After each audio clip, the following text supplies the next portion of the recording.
What's something people don't know about PC building? It's easier than you think. Let's get started. First, gather your parts: CPU, motherboard, RAM, power supply, storage, and a case. Start by placing the motherboard on a non-static surface. Install the CPU by lifting the socket lever, aligning the CPU, and locking it in place. Next, insert the RAM sticks into the RAM slots until they click. Mount the motherboard inside the case and screw it in.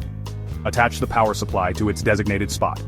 Connect power cables to the motherboard, CPU, and storage. Install your storage drive and secure it.